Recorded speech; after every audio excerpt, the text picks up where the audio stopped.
Peace, everybody. You're listening to the Classroom and the Cell podcast. This is your brother, Marc Lamont Hill, and I am joined by... Mumia Abu Jamal, in the cell, obviously. Not for long, man. We fighting.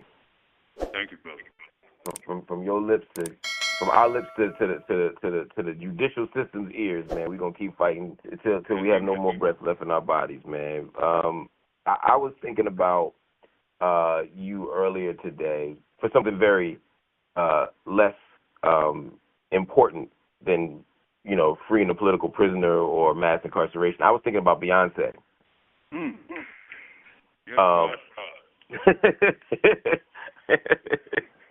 And I take it you're a fan of her vocals. And absolutely. I think she's an immensely talented young woman. Was when she was part of the trio, and is now. I mean, can I just throw something out? Yeah. Yesterday, I'm walking the yard, and I turned on the local pop station. Got a little hand radio, right? And they were playing the country song about Texas. Oh, Texas Hold'em, yeah. And I'm like, damn. I mean, this Lord's got a beautiful voice and how she delivers, but the fact that she could take a country song and be so funky with it, and so good with it, and so country with it, that it ran up the top of the charts. Country people are like, I don't know if this Beyoncé is, but this gal right here, she's sexy.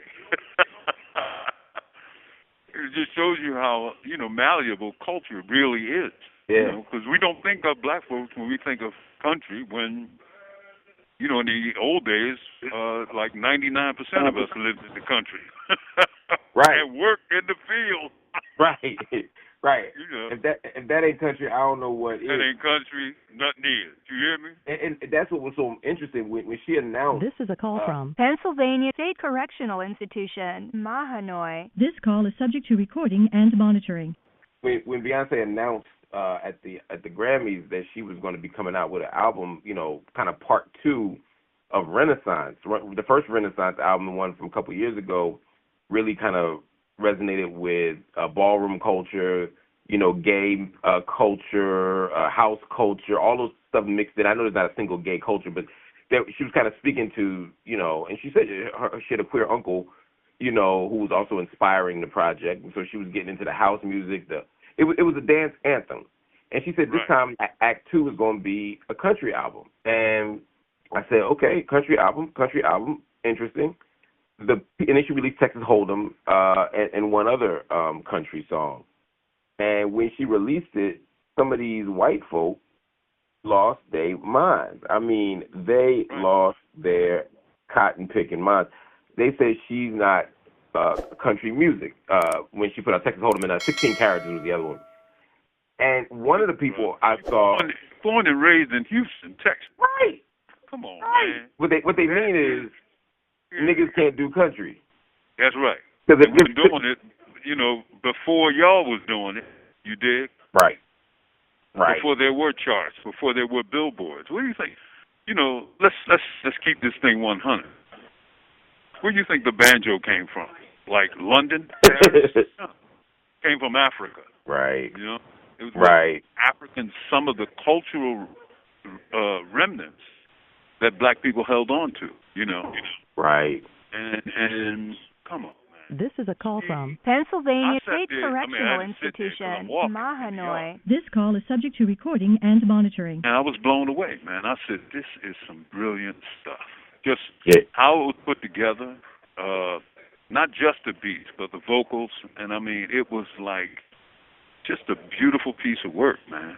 Just a beautiful piece of country music. Yeah. And I was blown away. And she loves it. She's ensconced in that genre. When she came out with her Lemonade album in, I guess it's been 2016, she had a song on there called Daddy Lessons, and that was a country song. She went to the 2016 Country Music Awards, performed it, and she said she didn't feel very welcome. In fact, the album that she's putting out right now called Cowboy Carter. She said it was born out of an experience that I had years ago where I did not feel welcomed, and it was very clear that I wasn't. So she's saying the Country Music Awards didn't want her to sing that one country song, so it kind of made her want to make a whole country album.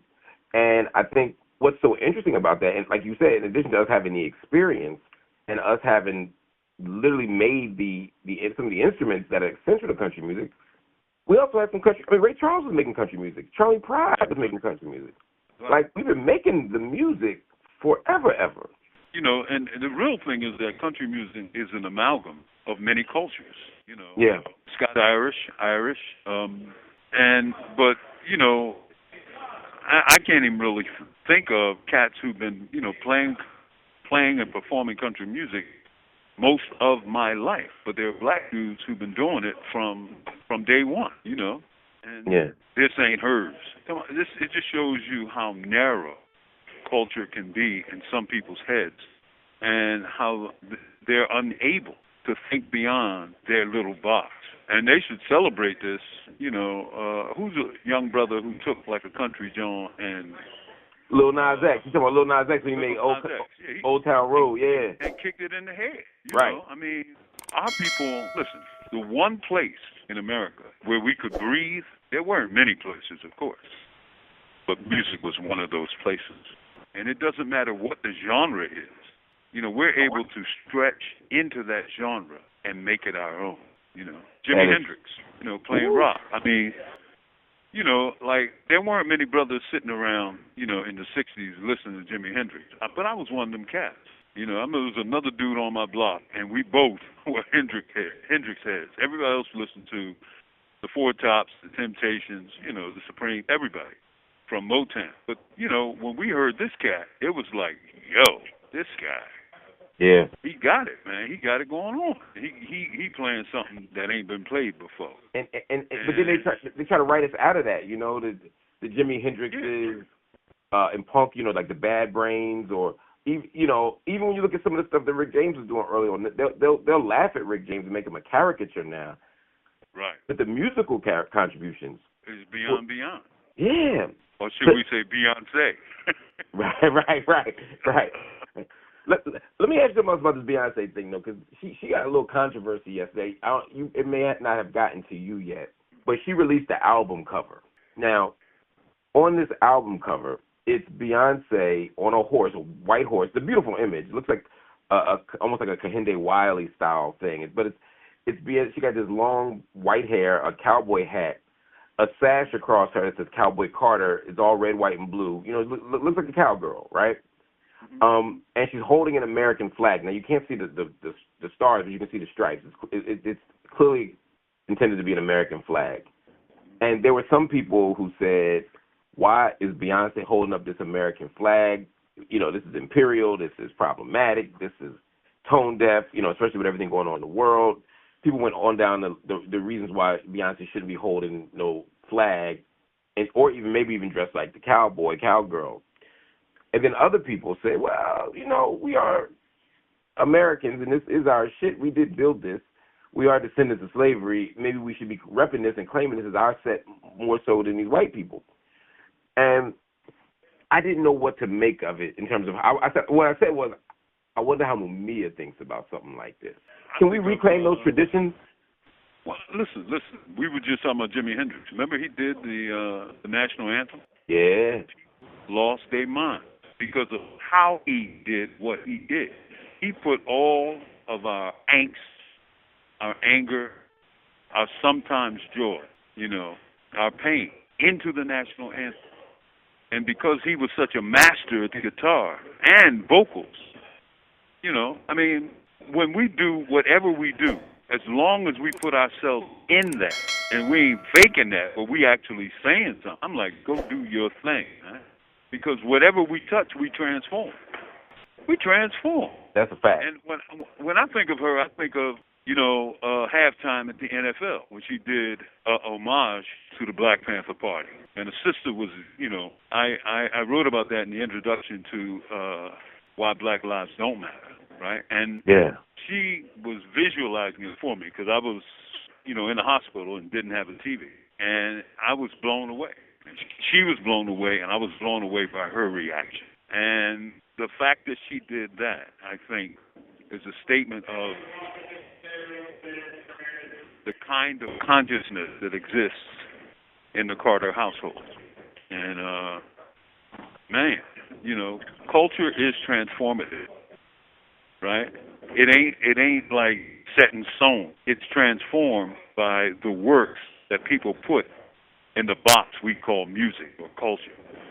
And whenever we touch it, right, we transform that shit and create something bigger and blacker and funkier. I think that's a generous analysis. I don't disagree. I think that's the intention too. I doubt that Beyonce decided, today that she was going to be pro-America or a super patriot. I think she was trying to signify, like you said, like we do in our art, and as black folk have often done in art, to say, hey, this is our tradition. This is our stuff. Cowboys ain't just white men with six shooters, right? The fact was most cowboys were black or Latino. Right. That was not a well-paying gig, and it was a stinky gig. But brothers, from the Latino and the African-American community, Deadwood Dick, for example, I mean, these cats were, they were in that world. They just got whited out when Hollywood made it a genre for movies. Right. They romanticized the cowboy. They made the cowboy a hero and a kind of a symbol of like American masculinity, right. American exceptionalism, etc. And so then, of course, they had to be white. So when I watch Beyonce, you have 1 minute left. Just I was saying, when Beyonce reclaims that tradition, I'm good with it. I don't love holding the flag because I think you're right. I think she's trying to speak back to that tradition and reappropriate it and reclaim it for black folk. I think that is what she's doing.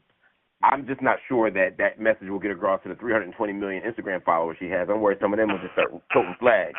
If they don't get it now, they'll get it later. Because they pumping, man. They not just what her husband say. Jay-Z. I'm not a businessman. I'm in business, man. You dig? Right. And man, they doing their thing, man, at the top of their world, and good on them. Good on them. Word. So now we just gotta wait for your country album. You might have to wait a while for that one, bro.